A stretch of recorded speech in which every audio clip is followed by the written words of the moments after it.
Assalamualaikum warahmatullahi wabarakatuh. Kembali lagi bersama kita di Urban Paradox, mengulas fenomena dari sisi yang berbeda. Ya, kita di minggu pertama di bulan Agustus. Bener, ada yang baru hawa-hawanya habis gajian. Waduh. Atau ada juga yang habis gajian tapi udah habis duluan. Karena mungkin ada yang sandwich generation. Betul, bisa jadikan work life balance, WLB. Yes. WLB nggak tuh? Kayak berita yang pertama bakal kita bahas soal gaji. Iya sih. Ini ada apa tuh, Pak? Gaji anjing pelacak K9 di SCBD tembus 15 juta per bulan di atas UMR DKI Jakarta. Wah, ini gimana nih? Bahkan gaji seekor anjing pun lebih besar ya daripada UMR DKI Jakarta loh, yang hitungannya itu UMR paling tinggi di Indonesia. Yes, kalau bisa atau gimana? Nah, biaya sewa anjing pelacak atau K9 sendiri di kawasan Sudirman Central Business District atau kita sebut dengan SCBD Jakarta ternyata bisa melampaui pendapatan bulanan banyak pekerja setara upah minimum regional atau kita sebut dengan UMR. Tarif sewa satu ekor anjing K9 berkisar 12 juta hingga 15 juta per bulan. Jauh lebih tinggi dibandingkan UMR DKI Jakarta yang berada di angka 5,7 juta. Apabila sebuah kawasan bisnis menggunakan hingga 10 ekor K9, anggaran layanan keamanan yang dibutuhkan mencapai sekitar 150 juta per bulan. Guys, per bulan, yes. Ras yang umum digunakan antara lain yaitu German Shepherd, Belgian Malinois, Labrador Retriever, Dutch Shepherd, dan Bloodhound. Dengan Belgian Malinois menjadi favorit karena fokus tinggi dan daya tahan yang baik. Nah, biaya sebesar ini tuh sebanding dengan investasi pelatihan yang gak murah. Jadi mulai dari 30 juta hingga 70 juta untuk pelatihan dasar, tuh baru pelatihan dasar. Bahkan bisa mencapai 100 juta hingga 300 juta untuk pelatihan deteksi bahan peledak atau narkotika. Ditambah honor pawang profesional yang berkisar 5 juta hingga 15 juta per bulan. Nah, fenomena ini tuh menjadi pengingat bahwa nilai suatu pekerjaan tidak selalu diukur dari siapa yang melakukannya, melainkan dari keahlian dan resiko yang menyertainya. Sesuatu yang mestinya juga jadi bahan renungan nih dalam menilai upah manusia di berbagai sektor. Ya, kalau kita sendiri lihat ya dari honor dari pawang profesional aja tadi kisaran 5 sampai 15 juta per bulan. Sedangkan untuk biaya pelatihan dasarnya sendiri tadi dari 30 sampai 70 juta per bulan. Wah, itu baru pelatihan dasar. Pelatihan dasar ya, belum lagi kayak di bagian kayak melacak narkotika atau benar, itu bisa 1 sampai 300. Wah. Memang yang besar itu di balik modal biaya pelatihannya ya sebenarnya. Cuman ini jadi renungan juga sebenarnya buat kita ya. Kayak kok bisa sebenarnya? Bisa ya. Padahal kita nih lebih ya, kita mungkin sebagai manusia lah, masa gajinya kurang gitu daripada. Bener, apalagi kita kerja juga bisa bekerja itu nggak hanya didapat dari pelatihan, tapi juga sekolah selama bertahun-tahun. Dari kita TK, SD, SMP, SMA, atau bahkan teman-teman kita yang kuliah. Bahkan ada juga teman-teman kita yang kuliah nggak hanya jenjang sarjana, bahkan sampai S3, banyak S1 sampai S3. Wah. Tapi ya kalau kita lihat dari UMR-nya sendiri ternyata berbanding agak jauh juga ya. Benar. 2 kali atau enggak 3 kali lipat dari UMR. Ya, dari UMR DKI Jakarta. Atau bisa dia gantiin aja nih. Nggak bisa dong. Kayaknya bisa nih aku gantiin nih. Aku kan kayaknya bisa ngelacak nih sambil gitu. Penciumannya harus kuat ya. Iya, harus kuat nih. Ini masih pembahasan soal hewan nih. Kita lanjut ke berita selanjutnya. Ada kebun binatang di China buka loker jadi beruang hitam. Gajinya mencapai 263 juta rupiah per tahun. Baps, banyak Oh, ini banget nih. cosplay ya ceritanya. Betul. Bener. 263 juta per tahun ya. Wah, aku sih mau sih. Bener. Pasti. Kali-kali lipatnya gaji anjing sebulan tadi bahkan. Iya, Ya kalau kan? kita hitungan per bulan aja gajinya mungkin kisaran 20 juta lebih. Nih. Jadi kebun binatang Lauhe Wildlife di Lauhe, Provinsi Henan, China membuka lowongan kerja tak biasa, yaitu sebagai pemeran beruang hitam dengan gaji tahunan mencapai 100.000 yuan atau sekitar 263 juta rupiah. Wah, Kandidat yang terpilih diminta mengenakan kostum beruang hitam, berkeliling di area kebun binatang dan aktif berinteraksi dengan pengunjung tanpa boleh berbicara secara verbal. Jadi hanya diperkenankan mengeluarkan suara seperti mendengkur, kecuali dalam keadaan darurat ya, teman-teman. Terus tidak ada batasan jenis kelamin nih bagi pelamar, mau perempuan mau laki-laki boleh. Iya. Namun kandidat wajib berusia minimal banget 18 tahun dan memiliki kondisi fisik yang prima. Pekerjaan ini sebenarnya tuh melibatkan shift 6 jam dengan 4 hari libur setiap bulan. Semakin nyentrik tingkah laku sang pameran beruang, disebut-sebut semakin besar pula peluangnya menjadi populer di kalangan pengunjung. Dalam beberapa hari sejak diumumkan pada tanggal 13 Juni 2026, lowongan ini diserbu lebih dari 100 pelamar hingga seluruh posisi terisi. Nah, sebenarnya kisah ini menunjukkan bagaimana kreativitas dan menciptakan lapangan kerja bisa lahir dari hal yang tak terduga, seperti ya pameran beruang tadi. Nah, sekaligus jadi pengingat bahwa di tengah persaingan kerjaan yang ketat, pekerjaan yang dianggap remeh pun bisa menjanjikan penghasilan yang jauh dari kata kecil. Bener banget. Ini pertanyaan pertama Adin nih tadi nih, kalau kakak ditawarin mau nggak? Indis ekonomi pasti mau. Bener, indeks ekonomi kerja ya 3 tahun udah bisa beli rumah lah ya. Betul. Lanjut lagi kontrak setahun bisa beli mobil. Waduh, amin. Kerja 5 tahun aja kayaknya kita udah punya rumah, motor, mobil, sama usaha. Udah habis itu Wah. resign. Tapi kalau kita hitung-hitung ya kayak 263 juta per tahun. Kalau kita hitung sendiri nih mungkin 20 juta lebih dalam 1 bulan. Bener, lumayan gede itu. Gede Bukan banget. lumayan lagi untuk ukuran kalau kita harus ngirim uangnya ke Indonesia ya, itu gede banget. Betul. Kita lihat dari indeks ekonomi deh. Pekerjaan mana yang kita cuman keliling-keliling sapa-sapa pengunjung. Gak perlu ngomong, Gak perlu ngomong. gak perlu upselling. Ya gak perlu harus pansos sana pansos sini. Iya, kita tinggal jalan-jalan aja mendengkur. Terus juga Kerjanya kita 6 jam Betul. ya. Bukan 8 jam bonus lembur tapi gak ada uang lembur. Waduh. Siapa itu? Kayaknya kita sebutnya korporat saja. Kalau aja sih mau banget ya. Mau banget ya. Iya, ada yang komen. Kasih nih. Ada yang komen nih. Kandangnya ber-AC kan nggak bisa panas. Wah, Nggak bisa request dong kak. ini Gen Z banget nih ya. Semua dilewati, semua dilalui asal satu perut kenyang, 2 nggak kepanasan. Karena kalau udah kepanasan tuh moodnya langsung berubah-ubah. Berubah. Tiba-tiba Langsung jadi swing. nggak sampai sebulan. Aku mau resign panas tempatnya gitu. Itu dia. Komen selanjutnya. Nih. Kandangnya dipisah nggak sama yang asli. Wah iya, Iya sih. takut sih ya. Kenapa Kan enggak? nggak mungkin juga dong kalian disamakan dengan yang asli. Bener, nanti susah dibedain. Oh enggak dong. Takutnya nanti kalian betah di situ kayak wah Bener. kayaknya aku merasa ini rumah pertamaku gitu lah. Bener, kayaknya ini habitatku sebenarnya nih.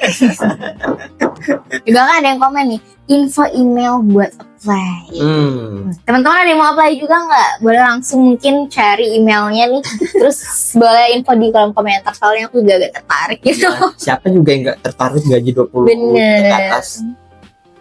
Zodiak mayoritas penduduk RI yaitu Cancer, Taurus, dan Gemini menurut Dukcapil. Wah, ternyata Dukcapil sampai ngurusin zodiak Zodiak juga ya. juga ya. Waduh, kayaknya pekerjaannya nih agak bikin kita yang netizen Indonesia tuh rasanya kayak wah, ternyata selain pekerjaannya sebagai Dukcapil, sampingannya itu ngurus zodiak juga ya. Dia gimana tuh ceritanya Pak? Direktorat Jenderal Kependudukan dan Pencatatan Sipil atau kita sebut dengan Dukcapil, Kementerian Dalam Negeri mengungkapkan fakta menarik terkait zodiak penduduk Indonesia. Dirjen Dukcapil Kemendagri Teguh Setiabudi mengatakan bahwa zodiak Cancer tercatat sebagai yang terbanyak sekitar 34,78% juta penduduk. Disusul Taurus dengan sekitar 26,49 juta penduduk dan Gemini di posisi ketiga dengan sekitar 26,8 juta penduduk. Ia turut berseloroh bahwa yang dimaksud adalah zodiak Cancer, bukan penyakit kanker. Itu ya. Ditanda kutip dulu. Tanda kutip zodiak Cancer ya. Bukan kanker. Nah, selain itu Dukcapil juga mencatat ada lebih dari 129.000 penduduk Indonesia yang lahir pada tanggal 29 Februari. Wah. Sehingga hari ulang tahun mereka hanya jatuh setiap 4 tahun sekali. Ini hemat banget umurnya nih. Keunikan lainnya juga ditemukan pada penamaan penduduk yang dimana selain nama berawalan huruf vokal seperti O dan U yang tergolong umum, ditemukan pula penduduk dengan nama yang diawali huruf langka seperti X dan Q. Nah, data semacam ini menjadi hiburan ringan nih di tengah rutinitas administrasi kependudukan, sekaligus menunjukkan bahwa di balik angka-angka statistik yang serius selalu ada sisi unik yang mengingatkan betapa beragamnya wajah penduduk Indonesia. Betul. Ini curiga yang namanya XQ ini dimulai dari Gen Z sih rata-rata, karena namanya tuh unik-unik gitu ya. Kayak Queen siapa gitu, Queen Esa, Xi Jinping. Pokoknya ada jalan namanya kuning. Kalau udah kayak nggak mau gitu dipanggil namanya Siti, Iya. Budi gitu. Badri ya, waduh. Aku maunya namanya keren, yang agak keberet-beretan, yang susah disebut, yang bikin lidah kepleset gitu kalau disebut. Sutrisno. Kita Aduh, selanjutnya. betul lagi. Berdasarkan studi, seseorang yang jarang dipeluk lebih rentan jatuh sakit dan stres berat. Aduh, apakah aku udah termasuk jatuh stres berat nih? Kita belum tahu nih, mari kita cek nih. Sebuah studi yang dipublikasikan dalam jurnal, nih tulisannya gini ya, cukup panjang nih ya. Aku typo bacanya nanti direvisi sama anak-anak psikologi. Mengungkapkan bahwa sentuhan fisik seperti pelukan bukan sekedar bentuk kasih sayang atau kenyamanan emosional, melainkan memiliki dampak fisiologis yang nyata bagi tubuh. Penelitian tersebut menunjukkan pelukan dapat menurunkan kadar kortisol, yaitu hormon stres utama yang diproduksi tubuh saat menghadapi tekanan psikologis. Nah, Ketika pelukan menjadi hal yang jarang terjadi dalam keseharian seseorang, tubuh kehilangan salah satu cara untuk menenangkan sistem saraf sehingga seseorang menjadi lebih rentan terhadap stres yang berkepanjangan, kecemasan terus-menerus, dan kesulitan mengatur emosi. Kurangnya sentuhan fisik disebut dapat memicu ketidakseimbangan emosional yang membuat seseorang lebih mudah tersulut amarah atau mengalami ledakan emosi yang sebenarnya telah lama terpendam. Nah, temuan ini itu sebenarnya menjadi pengingat bahwa kebutuhan manusia akan sentuhan dan kedekatan fisik bukan sekedar personal emosional semata, melainkan menyangkut kesehatan tubuh secara menyeluruh, sesuatu yang kerap terlupakan di tengah kesibukan dan jarak yang tercipta oleh gaya hidup modern. bener banget. Apalagi kalau sekarang nih, kalau misalkan bilang, ih kangen deh, bisa langsung telepon atau video call. Padahal kadang kita juga butuh yang namanya ketemu, sekedar ngobrol, Benar. somehow. Ya, sapa-sapa, bincang-bincang. Bener. Gitu. Bahkan kadang generasi sekarang tuh juga nggak jarang yang namanya, ih aku kangen deh, aku bosen. Chattingannya sama chat GPT ya kan? Nah, Aduh. mungkin kayak, kelihatan banget nih stresnya. Kelihatan banget stresnya nih. Stresnya kelihatan banget. Kelihatan banget jomblonya nih. Curhatnya sama chat GPT. Ya tapi walaupun dia bisa curhat kayak gitu kan menurut studi nih. Iya. Menurut studi kan kita tuh butuh pelukan. Benar. Biar mengurangi kita bisa mengalami jatuh sakit ataupun stres berat. Benar banget, karena yang namanya kehadiran yang nyata sama yang bisa dipenuhi oleh AI itu Ya pasti visual. sangat jauh berbeda. Betul.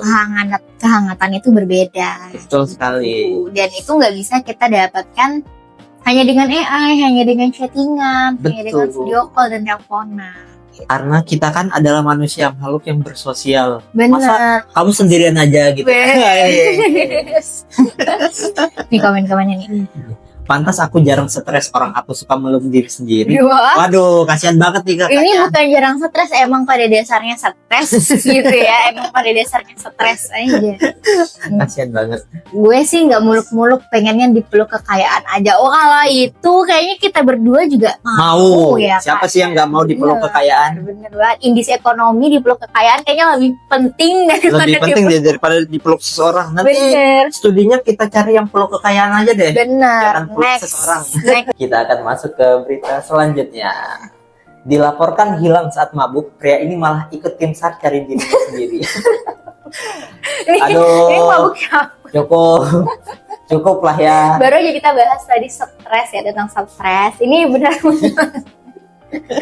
Mungkin dia mengalihkannya itu ke minum mungkin. Benar. Nah. Gimana nih Kak? Sebuah kejadian tak biasa terjadi di distrik Inegöl, Provinsi Bursa, Turki, ketika seorang pria berusia 50 tahun bernama Beyhan Mutlu justru ikut bergabung dalam tim SAR pencarian untuk mencari dirinya sendiri.